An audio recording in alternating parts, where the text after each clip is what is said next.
HTML is not a programming language. Then why is the first thing every developer learns? If you are also confused by this, you are not wrong. In this video, I'll explain why HTML matter and what its real job is and why skipping HTML creates problem later. So let's get started. Let's clear one big confusion first. Every website starts with content, text, images, buttons.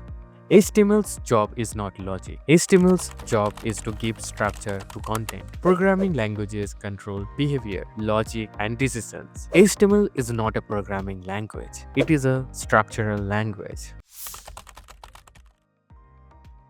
Now let's talk about learning order. HTML is the foundation. CSS makes things look good and JavaScript adds behavior. You don't add behavior before structure. That's why every developer starts with HTML. Without structure, even the best JavaScript has nothing to work on.